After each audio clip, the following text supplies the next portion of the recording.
Hi, my name is Nikki Tygeson, and I am the Regional Digital Coach for the Far Northeast. I am going to show you today how to do a scratch-off activity in Seesaw. To start, we want to go to Google Slides. And so you can see here I've opened up a blank new slide presentation. The first thing I want to do is get rid of these text boxes. So I'll click on the outside and just hit delete for both of those boxes. And now I am left with a blank slide. I'd like to change my background to something a little more interesting than white, so I'll just choose a nice blue color here, and I'm done with that. The next thing I want to do is draw a shape. So I'll go up to my shape tool, and in my case I'm going to choose a hexagon. You can choose any shape you like, and then we will draw our first shape. Now I could just click here on my screen and it will draw the first shape for me. If I want to resize it, I can stretch from a corner, but I want to be sure I'm holding down the shift key as I do so, because that keeps it constrained and keeps it a perfect shape without stretching it in any one direction. Once I have it in the size that I want it to be, I want to take out the fill or make it transparent, and I want to give it a border color. I'll give it a white border, and I want to make it pretty thick. I'll just choose 12 pixels for now. Okay, so that's my first shape. The next thing I'll do is put a text box in here. So just want to choose a text box, and I'll click, and I'll just put a sample word in that I want my kids to read. This can be a math problem or anything else that you might think of that would be fun for students to scratch off. I'll go ahead and make this text box more of the size of my shape. And I can use these red guidelines to center it exactly how I want it. I think while I'm on the topic of centering, I want to center this word so it just looks correct right there in the center. Okay, now it's sized. I'll make this a fun font, something that's more fun to read than plain old Arial. Maybe I'll go and make it Comic Sans. That's kind of fun. And I'll make it pretty. I'll make it a white color to match my border.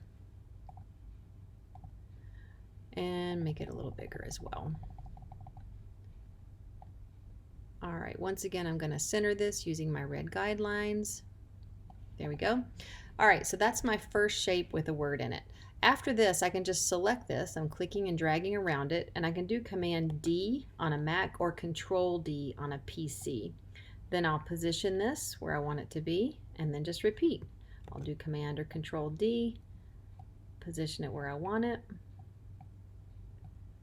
and once again, put this one down here. Now, once you get a few of these in, you can just select the whole thing that you've done here and copy that. Let me get this positioned a little better. Okay, now I can select all of this, click and drag over all of this, and I'll do Command D and just copy the whole thing. It just saves you a little time. So I won't fill my entire screen just for the sake of a shorter video, but you get the idea. Now, once you're done, if it's too big or it's not sitting correctly on your slide, you can select everything just very quickly by doing Command A on a Mac or Control A for all on a PC, and that allows you to move it where you want it to be. It also allows you to size it. But once again, if you're going to resize it, please make sure you hold down the Shift key so that you don't stretch it in any one direction. All right, so this is not perfect. I probably would have spent a little bit more time getting it positioned, but we get the idea. I'm going to go ahead and start changing a couple of these words so you can see we want this to just be the sight words that we want students to read. And I will just do a couple more, or maybe just change this one to the word and normally I would do the whole thing. And then when I'm done, all I need to do is just save this presentation. I'll call this one sight words. And then I am done with the Google Slides part. Part 2 comes in Seesaw, and that's coming right up. Okay, so now I'm going to finish up my scratch-off activity, and this next part comes in Seesaw. So I'm going to go to Add and Assign Activity. Once in my library, I'll just create a new activity here, and I would title this Scratch Off Activity. Now you would put in really good instructions here for your students.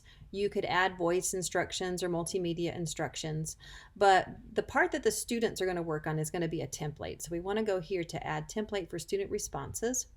We're going to click upload and we're going to select from Google Drive. Once we're here, we're going to locate the presentation that we just created. Mine is sitting right here because I was just in it, but if you're having trouble finding it, you can always go to My Slides or you can search it up by name here. I'll just go ahead and select it, and it's going to upload into the activity. Okay, so once I have my slide presentation showing in Seesaw, I am ready to color in my shapes. Now the reason I chose white for the border before is because it's really simple to match white once you put it into Seesaw. If I had chosen some random color on the slide presentation, it might not always be easy to match perfectly once you get into Seesaw.